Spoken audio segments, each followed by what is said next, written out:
Good evening. My name is Kenny Young, and I'm this year's chair of the VIP Distinguished Speaker Series. The VIP Distinguished Speaker Series is one of the many programs put on by the Undergraduate Business Council for the Red McComb School of Business and for the University of Texas. Today we are joined by Dean Jay Hartzell, Dean of the McComb School of Business, and Rex Tillerson, CEO of ExxonMobil. We will begin tonight with an interview between Dean Hartzell and Mr. Tillerson, and then we'll open up the floor to Q&A from the audience.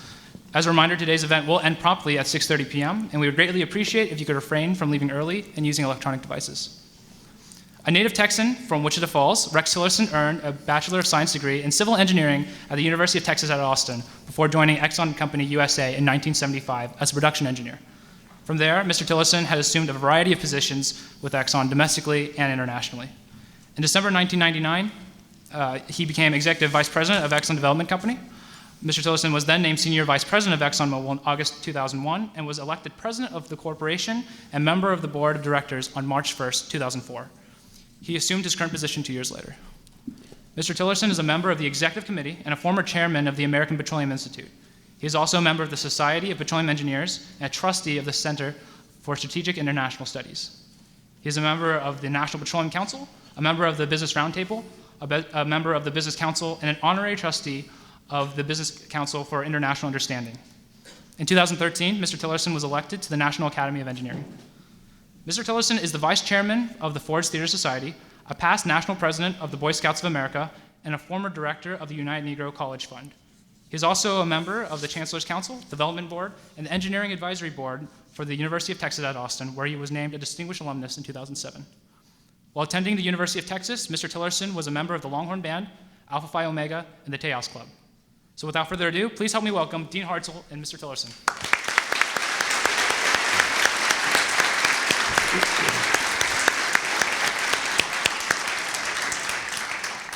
All right, can you all hear me? Is it working? Thank you very much, Kenny, and Rex, thanks for being here. It's a real pleasure and honor. My pleasure. I've been dean for all about 8 days, and I'm really impressed. So many people came out to see me. Thank you all for coming. Let me start off with a little bit about your time at UT. And we were chatting backstage about what the place was like then. Can you talk a little about memorable experiences here on the 40 acres? What do you remember from the time? Well, as you heard in the introduction, I was a member of the Longhorn Band, a member of the Tejas Club, very involved at the engineering college with the student chapter of the American Society of Civil Engineers. A couple of 3 highlights that I recall. First, in the Longhorn Band, had the opportunity when I was a freshman.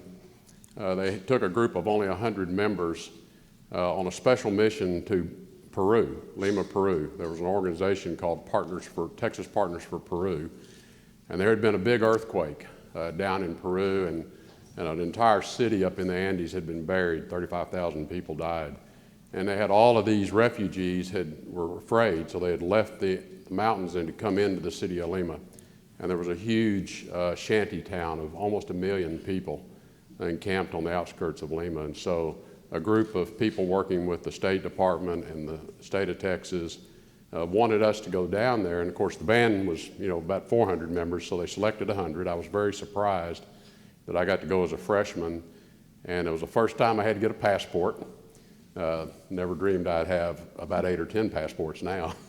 But first time I got a passport, first time I flew out of the country, ever left the country, was to go down to Peru on what was an extraordinary trip to draw awareness to the plight of the people down there, raise some money from donors, local donors, and we did a parade through the shanty town.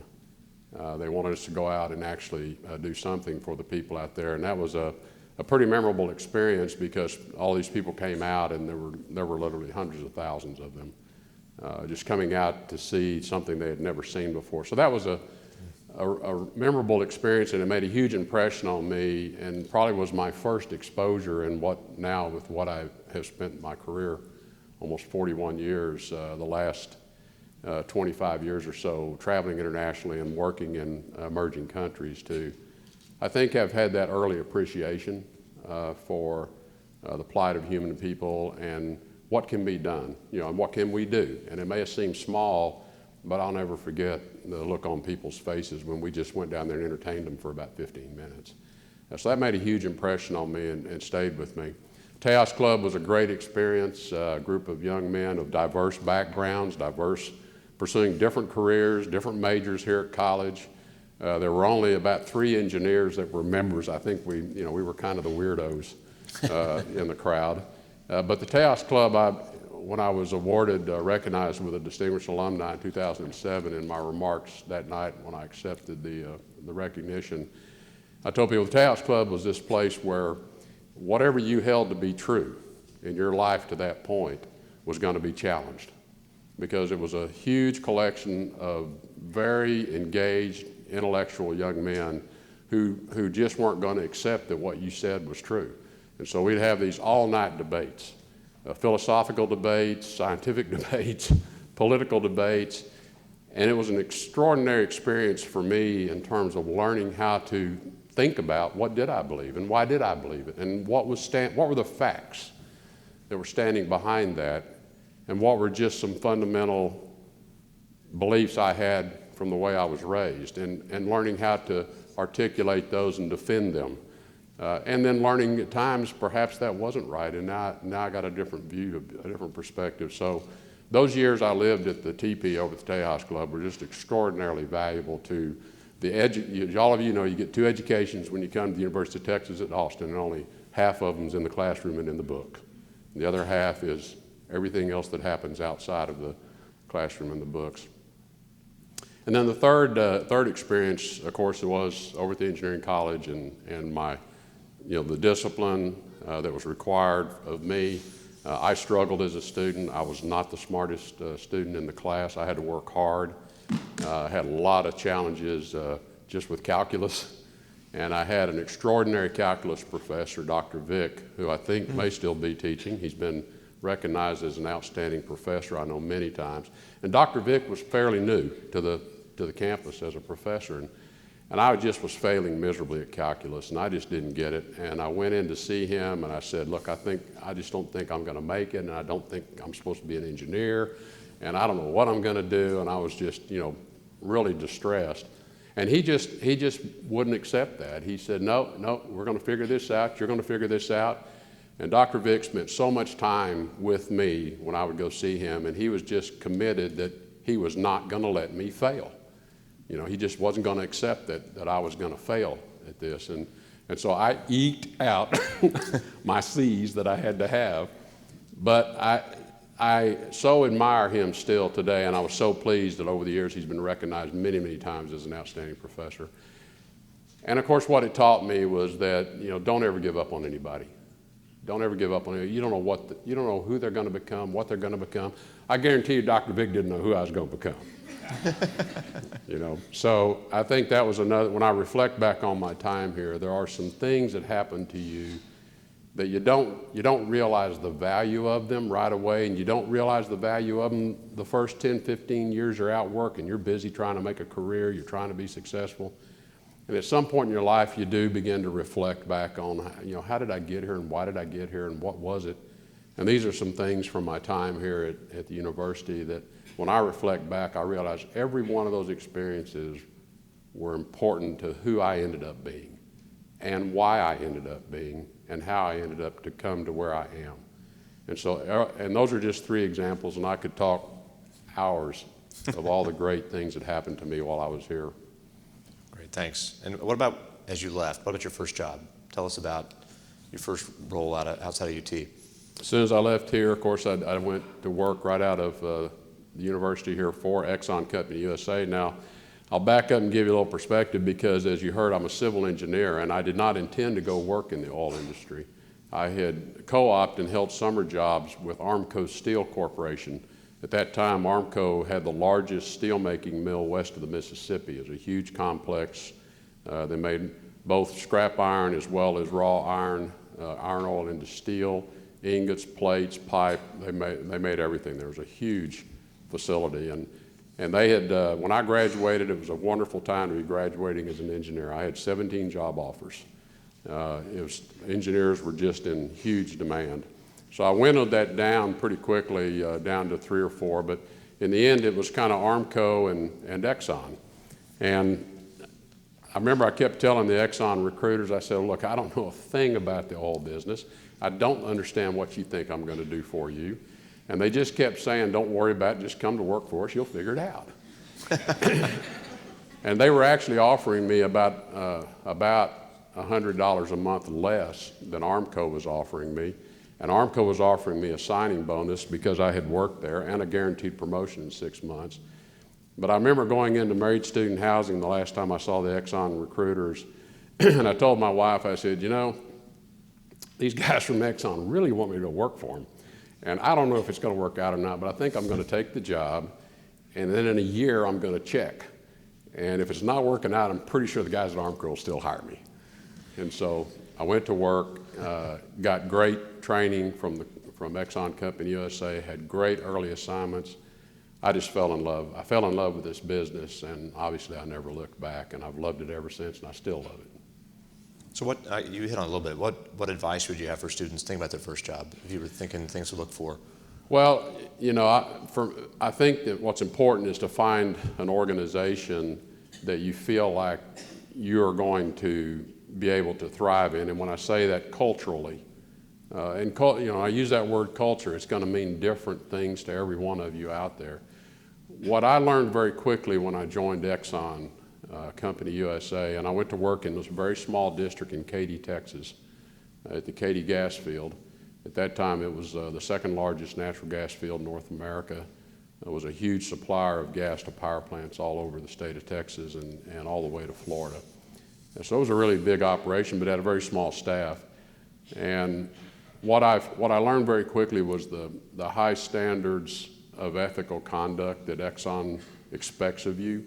And they drill that into you very early on, and we still do. With our business code of conduct and the expectations that this is just the way we are around here, a high degree of integrity. And what I found in that environment is that when everyone accepts that that's the way we're going to work, it eliminates an awful lot of intramural competition that goes on in organizations because you trust each other. You trust that everybody's working towards the objective to advance the corporation, advance the business objective that you're working on. So I would say, you know, look for look at the culture of who you're thinking about working for, and as best you can, try to get an understanding. And you can get it by talking to people. And I got a lot from these two recruiters just in the questions I would ask them and their persistence and their sincerity. And I learned later that they weren't like working on commission. You know, they weren't working for a bonus if they got so many of us signed up. They just felt like I was a person that would fit in, and they would tell me that. They said, you're going to fit in here. You're really going to like this. So I think find a company that shares some of your values is important, because then you will do well. And then I think it's good because maybe some of you know exactly what you want to do the day you walk off this campus. I can tell you I didn't know exactly what I wanted to do, other than I really needed a job because I had bills to pay, and I really had to have a job. That was, you know, so that was important. But I think the other thing that appealed to me was the fact that they said to me, don't worry about what you're going to do, you will figure it out. And then they exposed me to a full breadth of the kinds of things that they need engineers to do, and then they gave me some opportunities to try a number of things, and then I kind of found what I was good at. And then I tended to concentrate in that area, but I wouldn't. And I said, and again, some of you may know exactly what you want to do, and you already have that passion for it, and God bless you if you do. I can just tell you, I think I was like probably the other 99% of you, and I really didn't know for sure what I wanted to do. But then I needed a job, and I wanted to have a job that I felt like I had a future with. So I think it's be open, be flexible. Don't box yourself out of possible opportunities, because you just don't know what door is going to open up in front of you if you go this direction or that. So I'd say be very open to thinking about things that might not otherwise have occurred to you to consider. So, great, thanks. And I think it's often easy for us to look and see you as CEO and think that the road was not without bumps, absent calculus, right? So can you give an example of something you tried, maybe either failed or didn't go the way you wanted, and how you worked through that and got through that?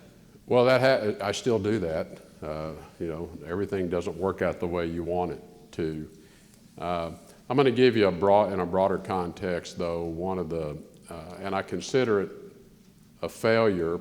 It's not entirely of my doing by any means, but I always feel like I was part of this company, and so we all are part of it. But in the 1980s was the last time we had a very serious downturn in oil prices, a little bit like we're experiencing today. I had hired on, like I said, at a time when there was a huge demand for engineers, companies were hiring a lot of people, and in about 1983, 84, everything went south. And I was in my first mid-level manager's job, where I had about 120 engineers working for me, and I had about 50 geoscientists working in an area where we'd been just really active, spending a lot of money investing, and then all of a sudden, boom, everything just collapsed. And the decision was made that we were going to have to lay people off. And in my 41 years, almost 41 years now, being working for ExxonMobil, it's the only time we ever had to lay any people off. It's 1980s. And I had to call people into my office, some of whom had joined the company about the same time I did. And we're all in our early 30s and had married and had started our families, and most everybody had kids, 2, 3-year-old families are just getting started. And I had to tell these people they didn't have a job anymore. And it was the most difficult time of my career to have people crying in your office and have to tell them, now we're going to try to help you find another job, but obviously that wasn't easy. The lesson I learned out of that was that we were, if I had anything to say about it, we were never going to get in that shape again. And so over the years, as we have understood and learned the ups and downs of being in a commodity business, we've learned not to get over exuberant at the top of the cycle and get yourself in a position where when it turns, you can't deal with it. And so today, you're reading about a lot of companies having to take layoff steps, and it's very sad for me as a member of this industry. But our situation is when we merged with Mobil in the year 2000, we had 115,000 employees. Today, we run a larger business enterprise, more complicated in more countries, and we run it with less than 75,000. And so even when times were good, we have been on a constant mission of productivity and ever being more productive. And that's what will allow us then to get through this, where my objective is that we don't have to ever have that conversation with anybody again. It's a failure in that we didn't manage that. We didn't manage the business well enough to see that coming. Well, you mentioned that's a good segue into what's going on now in the industry. So can you talk a little bit about how things have changed, the way you're operating the business today versus a year or two ago when times looked rosier? So how have you adjusted? How are you coping now? Well, again, I think those lessons we learned back then have really been embedded with our approach to running the business. And so those of us that have been around ever since the merger in 2000, and as you heard, I joined the management committee at the corporate level as a senior vice president in 2001, which was a year after the merger. We have always built this business to be viable at the bottom of the cycle. And so we would take a lot of criticism sometimes from the analysts and others at the top of the cycle that we weren't doing enough, we weren't being aggressive enough, we weren't taking enough risk, and we just had to ignore all of that. So when you get to the bottom of the cycle, that's when your focus on fundamentals really come to bear. We've always maintained a very disciplined approach to how we invest the capital that the corporation invests around the world. We tested against a broad range of possible outcomes, both in the commodity prices, but also broad possible outcomes around regulatory environments, broad possible outcomes around geopolitical outcomes with governments, so that we want to know how resilient that investment decision is to withstand big shocks that may come about from any number of reasons. So our response in this current downturn is to really have the organization redirect all its attention on the things we can control. And we can't control the price. We can't, we are price takers in the marketplace. So you work on your cost structures, you work on your efficiency, you work on your reliability to ensure that the assets you've invested in are running at a high rate of utilization. Make sure they're being fully utilized. You spent the money, now get the most out of them. So there's a lot of effort put into getting the most out of what we have and then doing it as efficiently as we can. And then finding very efficient ways to put a little capital back into existing assets to get more out of them. Because you got a pretty big fixed cost structure. What you want to do is get more output underneath of that fixed cost structure that makes you more competitive.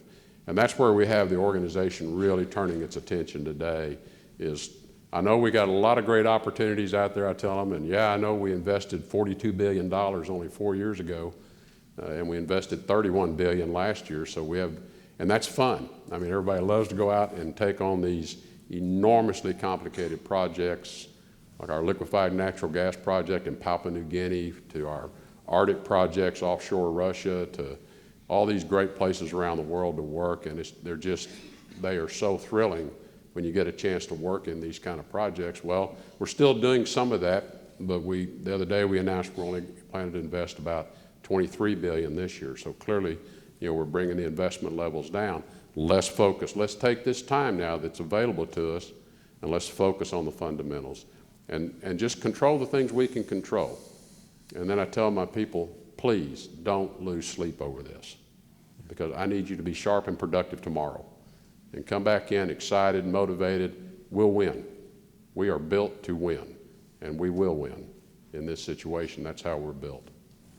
That's good. That's a good segue. And I was going to ask about leadership a little bit, and it's something that all universities are talking a lot about now, from Chancellor McRaven on our campus to the president talks about we should be training leaders of tomorrow. At the top of a very complicated, giant organization, how do you think about and approach leadership? So how do you think about setting the tone or the values you want in the organization and sort of put that into what you practice every day? Well, the most important quality that we look for in any leader is their integrity. And integrity is something that every one of you is born with. You didn't go out and learn it necessarily, but when you start out in life, you have a level of personal integrity. And what becomes of it is up to you in terms of how you conduct yourself, the decisions you make, what you choose to do and not do will define your personal integrity. We demand leaders with very high levels of personal integrity because we demand a high level of integrity around our organization. We have a leadership framework which we use to develop our leaders and train our leaders. But it is all grounded in business integrity and ethics and personal integrity and ethics. But we're looking for people then that have the ability to obviously direct people in a way that they are working towards what we call the general interest of the corporation. In other words, it may be that for my particular group that I'm managing, this may not be best for me and the goals I set for my group, but I need to do this because this is what's in the best general interest of the corporation, and that they will always choose that decision. Because at the end of it, we serve the shareholders, and if the corporation is not doing well because we've got people with fiefdoms trying to protect their own turf, then we're not going to do well. So we are looking for individuals who have both the judgment but also the commitment to our broad general interest organizational goals and our objectives, and that they're committed to that. It's important that we have people who can develop other people. We don't use outside consultants in our business. We have developed our own management development leadership programs internally, and we use people internally to teach these things. And so we want leaders that can also develop the talent that we have. We invest a lot when we hire people and they come to work for us, and we invest a lot in their training, we invest a lot in them personally. We have failed if we're not helping each person in the corporation achieve their potential. And not everyone has the same potential, obviously, but we want to understand and assess what is their potential, and then how do we get them there. And every manager in the corporation owns that process of developing their people to succeed to ever higher levels of responsibility. And one day, possibly, they may be working for that person. And that was certainly my experience coming up through the corporation. People that helped me along the way from a management leadership standpoint, one day they were working for me, and they were so proud of me. They were never jealous of that. And so we're looking for leaders that share that trait, because we all know that to the extent our people succeed, the business succeeds. If our people aren't succeeding, our business can't succeed. And so we have to have people that are willing to invest their time and attention into the development of their people as well. But it does, and you're going to hear me come back to this word integrity often, because I just don't think we talk about it enough. It starts there. It starts there. If you don't have personal integrity, you can't be smart enough to overcome that. You can't be good enough at anything to overcome that. You must have a high level of personal integrity first and foremost. Right. You talked about people looking out for you or working with you as you develop in your career. What piece of advice have you heard or resonated with you? So what piece of advice throughout your career have you received you'd like to pass on, or you think is worth reflecting on now? Well, of course, I'm asked a lot, okay, so what's the silver bullet? How'd you get there? And I know you've heard this from other leaders, I'm sure as well. There is no silver bullet. But the early advice I did get early on was on this subject of integrity. The people I worked for really impressed upon me that was vital to my future success. The magic formula for me was I just, from the day I walked through the door, and as I told you, I needed a job because I needed to make some money. And so early on in my career, I just worked hard to make sure that when that paycheck showed up every 2 weeks, I felt like I deserved it, and I'd earned it. And I never wanted to have a 2-week period go by where I felt like I hadn't done what I should have done to earn that paycheck. The second thing that advice that, and I alluded to it earlier too, is that be open to doing whatever type of an assignment somebody may want to ask you to do. I was sent off to do things, and I couldn't for the life of me understand why in the world do they want me to go do this. I have no expertise in it, or it's not even something I'm very interested in. But every opportunity you have is a learning experience. And in a big corporation like ours, the more you understand the intricacies of every job out there that those 75,000 people are doing, the more you understand that, the better manager you're going to be at the next level and the next level and the next level. Because when you then have to give guidance to people or give direction or make strategic choices, you know what you're asking people to do. Because I did that job one time. I understand what I'm asking them to go do now. And so it is an enormously valuable experience to have as much exposure to as much of in a large corporation, as much of that organization as you have the opportunity to do. So I always tell people, be open to anything that they may ask you to do, embrace that job, do the best you can. I promise you won't spend your whole life doing it. There'll be something else that comes along. And then the last thing I tell, particularly young people entering the workforce, because you're all very competitive. I mean, we all are at this stage of our careers. You're competitive in the classroom. You're trying to get the highest grade on that exam. And that's good. That's the nature of us. That's what makes us want to be successful. When you enter the workplace, though, you have to recognize you're part of something bigger. It's back to being able to work towards a common objective in the general interest. And I tell young people, please don't be a bulletin board watcher. And what I mean by that is don't get all worried or upset when Joe Dokes gets this promotion and you all went to work at the same time saying, oh my God, Joe got a promotion and I didn't. I must really be messing this thing up. That's not really how it works. It's you're not on a semester basis once you go to work. So just do the task at hand, do it the best you can, do it honestly and with a high degree of integrity, and the right things are going to happen to you. I promise you. And so it's, I always tell people it's simple. Show up for work on time, work as hard as you can, when you go home at night, feel like you did everything you could do that day that was asked of you. Be open to doing anything else tomorrow that they might ask you to do, and everything will work out for you just fine. I promise. Thank you, Rex. And that was the softball portion. Now we get the curveballs. Okay. So we're going to open up to questions from the audience. We've got 2 different mics here, so if you'd like to ask a question, if you want to come down to the mics, and we'll just sort of take turns going back and forth. You want to go first? You're great. Please. Yes. Hi, my name is Christy Hahn, and I'm a master's in accounting major.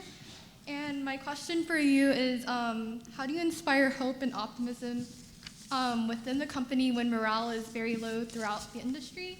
And do you find it difficult to persuade your employees to be confident? Well, you do need to communicate in times like this, and I think you do have to be visible. And with an organization that is flung across the world, because we have business activities in over 100 countries. 60% of our employees are not American citizens. They're working in countries all over the world, and a lot of our American citizens are working in countries all over the world.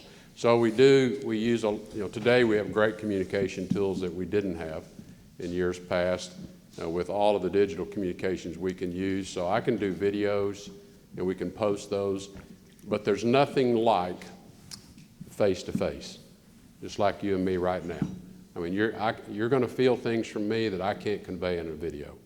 So while my team is constantly wanting me to use digital, I didn't grow up that way. So I spend a lot of time on the road. I'm gone about 60% of the time, visiting all over the world and places, and everywhere I go, I try to, hopefully my schedule allows me to sit down and have an employee forum or town hall meeting or something where I can do a lot of listening about what are people worried about, and that gives me a sense then of what is the morale. What are people anxious about, so that I can speak to that. I think what I try to help them understand is give them some context for the current environment and remind them we've been here before. And when you work in a commodities business, you're going to have ups and down cycles. And when you get to the extremes of both ends, they're not sustainable. At some point, it gets too high, it's going to come down. If it gets too low, it's not sustainable, it's going to go back up. And to concentrate on what we can, what are the things we control that we can work on, and then get people motivated and focused on what they can work on that day where they feel like they did something about it.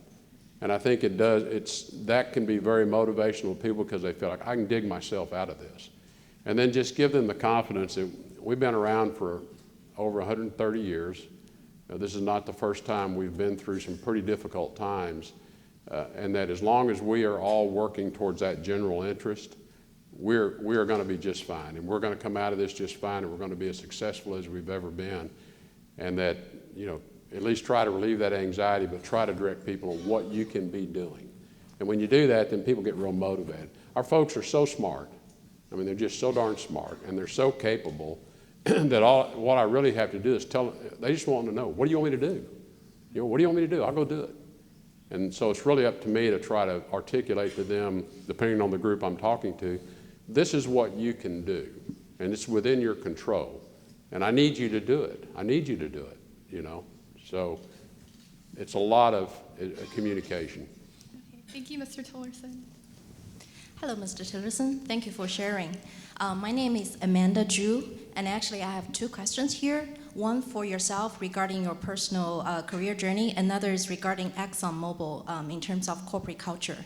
So my first question is, from what I learned in my current program on human dimensions of organizations, I recognize that actually all types of personalities people with all types of personalities can succeed as top leaders, as long as you have good and strong awareness of your personality. So I just want to pick your mind on what's your personal experience with that, and what's your, how did you develop your own awareness, and just share some of your personal journey. Well, I think, and you've touched on what I think is a really important trait of good leaders as well, which I did not highlight, but it is a high degree of self-awareness. And the self-awareness is important because it's not about you, it's how you are impacting and affecting the people that you're working with or trying to lead. And I guess, no one ever really taught me that, although there are some exercises in some of our early management training courses where you go through, 360 type feedback and things, which is helpful. But where I think I gained an appreciation for how important and how powerful self-awareness is was from people I worked for who didn't have it. because, you know, I look at the people who were my bosses, my immediate supervisors or managers, that I was highly motivated. And throughout my career, I would think about them and say, why did I just want to I'd do anything he asked me to do. I mean, if he'd told me to go out and sweep the streets that night, I'd have done it. Because what was it about that leader that had that impact on me? And similarly, I worked for leaders that I had to motivate myself to get in there every day and do what that person asked me, because they had a poor self-awareness and they were not good leaders. And so I developed my own style from those who were highly motivational to me and those who I thought, you know, were just that. So I knew how I did not want to be. And I think it was more important for me to recognize how I did not want to be.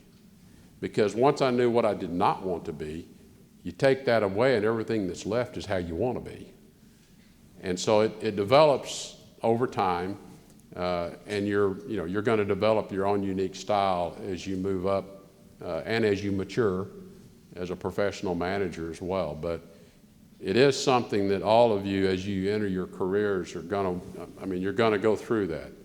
And a lot of people, they get a leader or a boss that's not the way you want to be, and instead of taking that as a learning experience, they let it demotivate them, and they leave, they quit. I'm not working for this person. What I realized early on is this is not forever.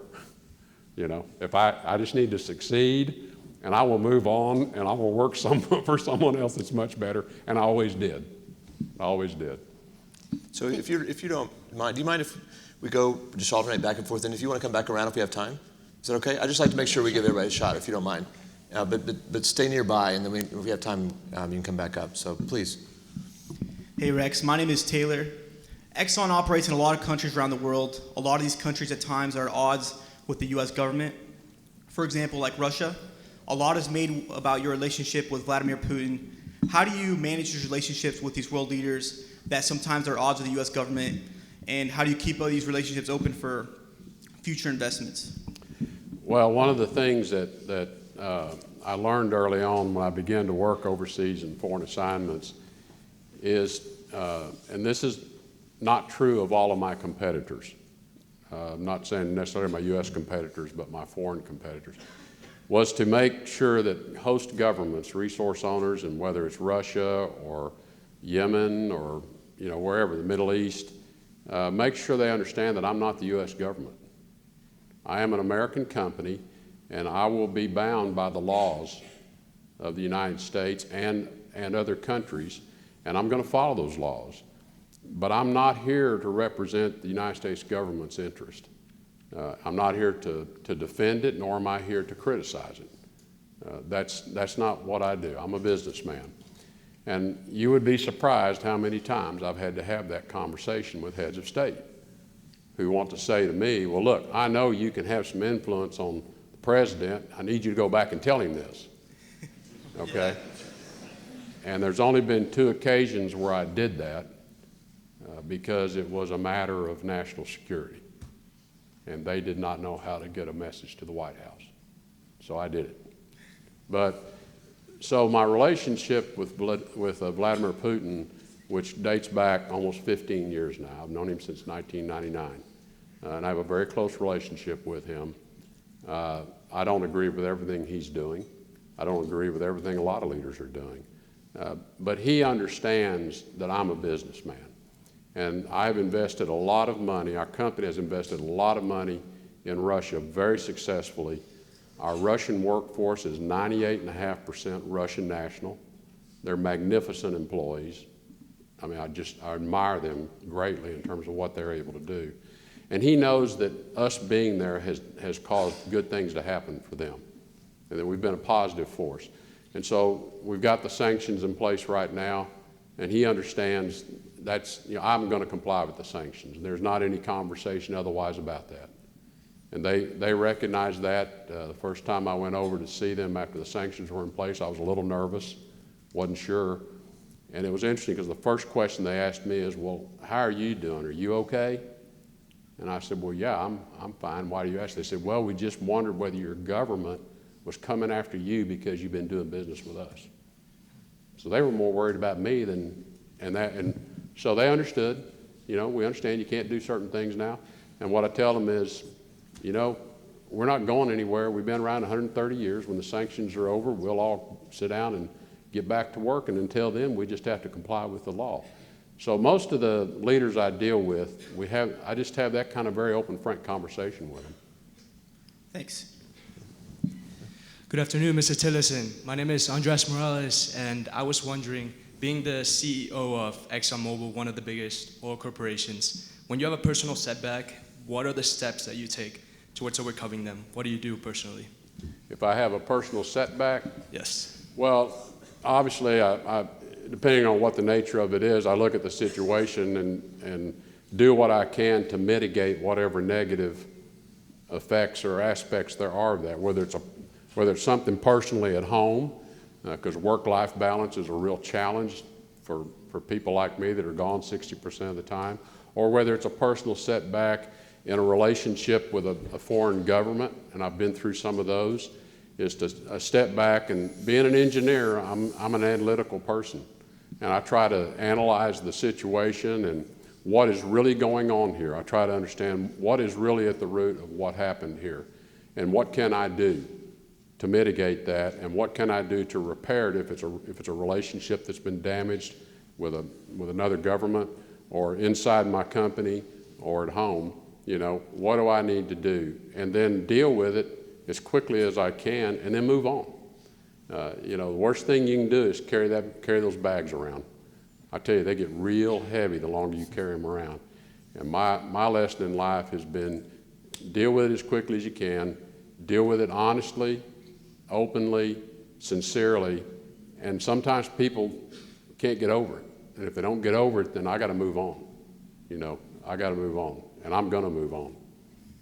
I've done what I can do. Thank you. Hello, Mr. Tillerson. I'm Jason Yao. My question is, what do you think of Shell's BG merger, and how do you think this will affect your company? Well, there's been a lot written about it. I'm sure you've read most of that.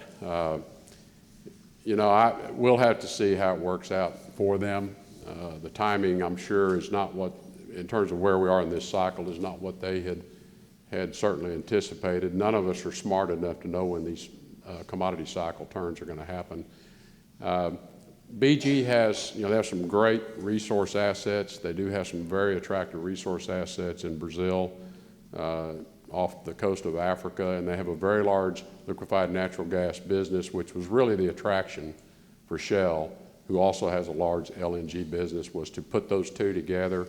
Both of those companies, BG and Shell, run very large LNG trading platforms, which generate a lot of revenue for them, and I think they see a lot of the value is in putting those two trading platforms together and then making them more efficient, taking a lot of the overhead cost out of those trading platforms.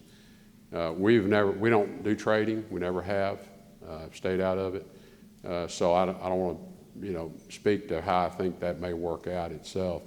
I think the challenge for any merger that's the size of these two, because while you might not characterize it as a merger of equals, both those organizations were very successful of their own right. They've been around a long time. They have their own culture. Is getting those two put together successfully. Having been through the Exxon and Mobil merger, and when I reflect on it, I think it's one of the most remarkable business case study successes in the history of corporate mergers. And being part of it, there's a lot of reasons why that happened. And there's a lot of ways it could have gone wrong and it didn't. So we'll see how, I think that's the real test for them, is going to be the ability to put those two organizations together and merge those cultures. So how it works out, time will tell. Thank you. Hi, Michael Yetter, first year MBA, big fan. So my question is a little long-winded, so bear with me. So some people believe that the recent downturn is caused by the U.S. production increase due to the shale revolution, as well as drilling and production technologies advancements. So if these technologies and that trend actually is just now reaching other foreign nations, And so when we do bounce back, what is keeping, I guess, other nations to cause the same kind of effect that we had? And what can we do to really kind of prevent this happening again, but in a different location? Well, it will happen again because that's the nature of commodity cycles. But let me talk broadly about the situation we're in. And you are correct that the explosion of the shale revolution in North America is a big component of what happened. But it wasn't just the increasing volumes from U.S. Canadian tight oil. There were, as I mentioned, we were at a peak of investment levels back in 2013, over $42 billion a year we were investing. That was kind of going on across the industry. So there was a lot of new capacity being developed in deep water development systems, offshore Africa, in Arctic locations, deep water Gulf of Mexico, in the oil sands in Canada, you know, all stimulated by this market signal that we were getting in the form of a price. That growing volume and the North America piece was a significant and very visible piece of it because it was coming on very quickly. You know, 1 million barrels a day per year or more. You know, 5 million barrels a day over the last 5 years. So, you know, you have that running headlong into a global economy that is not doing all that great, a U.S. economy that's pretty mediocre, a European economy that's basically sliding sideways, and a Chinese economy that's changing its rate of growth from, you know, 8% down to now sub-7 and probably correcting down, all of which was to be expected. So all of that just collides all at one time, and that's when you have this enormous collapse then that occurred, along with the decision, and I think it was the right decision for OPEC, it was the right decision for them, that they were not going to try to manage that collapse, that they were just going to keep going for the time being. Now your question of, so how do you get out of this and why isn't it just going to do it again is a good question. First and foremost, just because there is enormous resource capacity in the U.S. and Canada that has not yet been developed. And we know where it is, we know how to do it, and not only that, we know how to do it better than we did the last one. And so first you've got just the price signal that the U.S. producer will get at some point that will stimulate people to get back at just developing what we have here. Around the world, there's really only one other tight oil basin that looks promising and has similar characteristics to North America, and that's in Argentina. Now, there is a lot of unconventional shale and tight oil potential all over the world. What made it work in the United States is most of that was in areas where we had existing infrastructure from long-standing conventional production.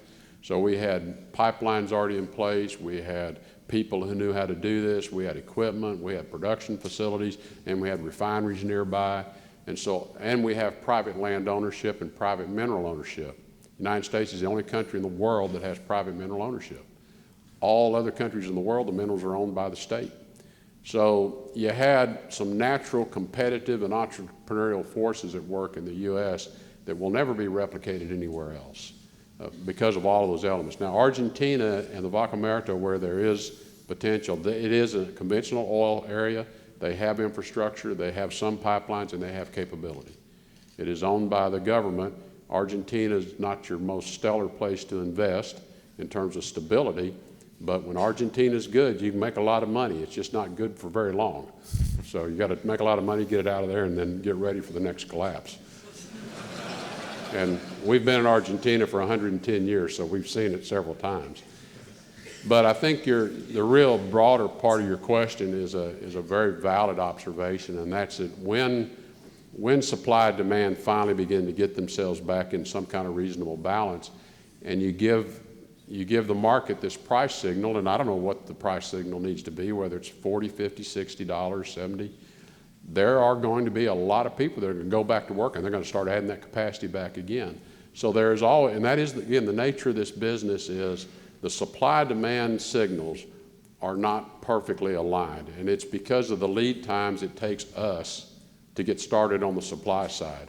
So we'll get a price signal, and we'll be late, and the price will shoot up higher than it should because this, we're not meeting all the demand, and then all of a sudden it all rushes forward, and then we overrun the demand, and then here we go again. That is very much the nature of the oil and gas commodity business.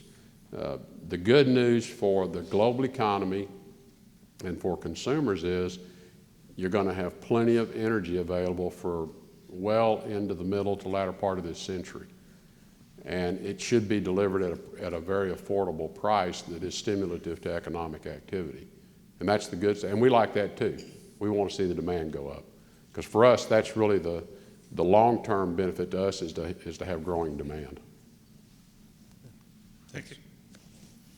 Just a heads up, this is a climate change question. Okay. So my name is Luke Brown, and I'm getting my master's in accounting. My grandfather graduated here from UT in '57 with a petroleum degree, and I respect him more than anyone in the world. He spent 40 years in oil, 10 of those years were for Mobil. And in him, I've even witnessed an evolution in his understanding of climate change. Can you plot for us your understanding of the evolution of your understanding of climate change from when you first heard it in your career through to today? Yeah. Well, I first heard of climate change and the risk of climate change in about 1995. The corporation has been studying climate change for a very long time, long before it was even part of the public vernacular. We have a corporate strategic research organization, which we have 4 research organizations, but corporate strategic research deals only with fundamental scientific questions. So they're not trying to invent things, they're not trying to develop things that the chemical company or the explorers can use. They're looking at very basic scientific questions, and so they have been investigating this a very long time. When the UN Intergovernmental Panel on Climate Change was first established now almost 20 years ago, our scientists were the only scientists from the oil industry to be part of the IPCC, and we still are today. So we have been members of the IPCC, we have authored many of their papers, we have peer-reviewed all their papers. So we have been engaged in the understanding and the evolution of our understanding of climate change for decades. And we approach everything from a fundamental science question, okay? And so what I would tell you is the words like climate consensus don't mean anything to us. They ring hollow because that's an oxymoronic statement. You cannot have a scientific consensus.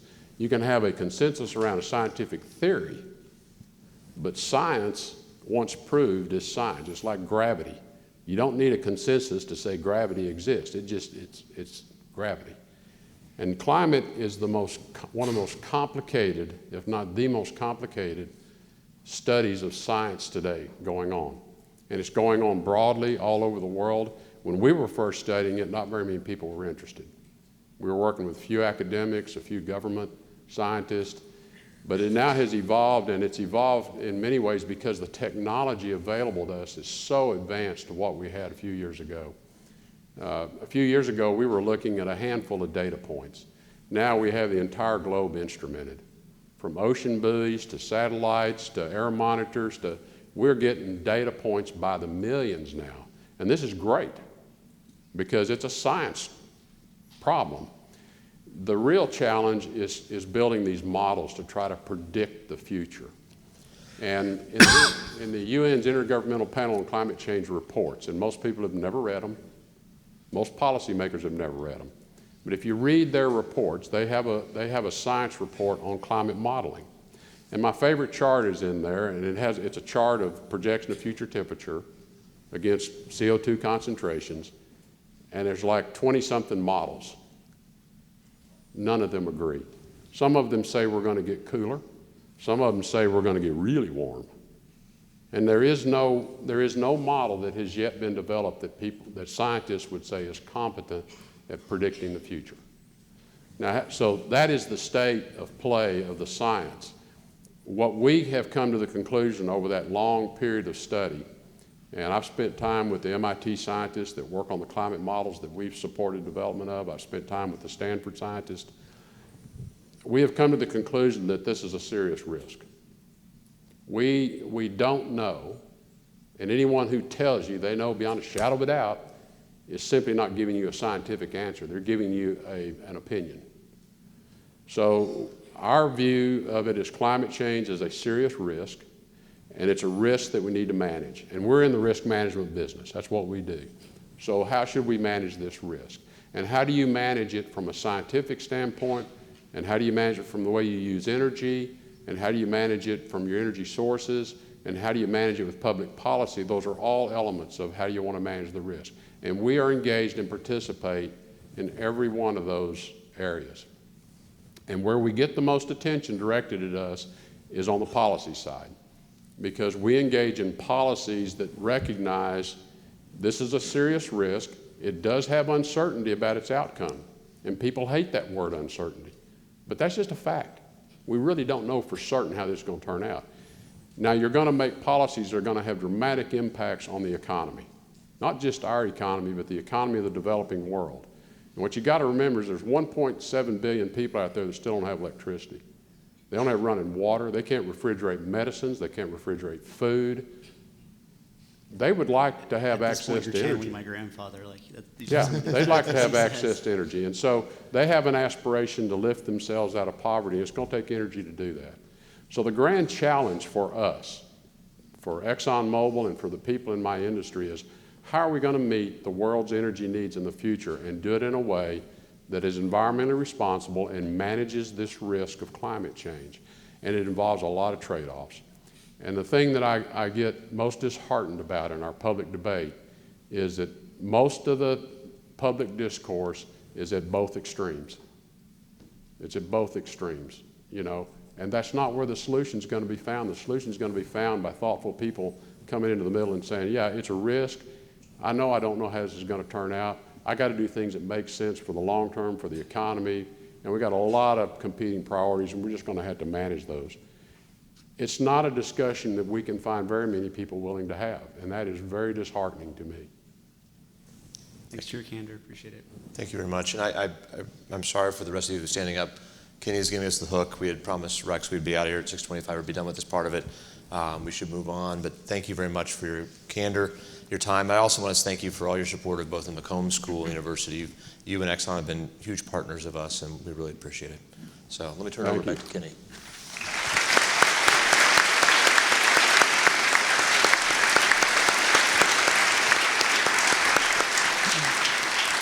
Thank you very much, Dean Hartzell and Mr. Tillerson. We appreciate you guys taking your time out of your schedule to speak with our students. I know that we'll be able to take your lessons about being open to new opportunities, safekeeping our integrity, and how even those who struggle in calculus can one day be the CEO of ExxonMobil and apply them into our own lives. As a token of our appreciation, the Undergraduate Business Council would like to present Mr. Tillerson with this personalized Stetson cowboy hat in recognition of your participation in the VIP Distinguished Speaker Series.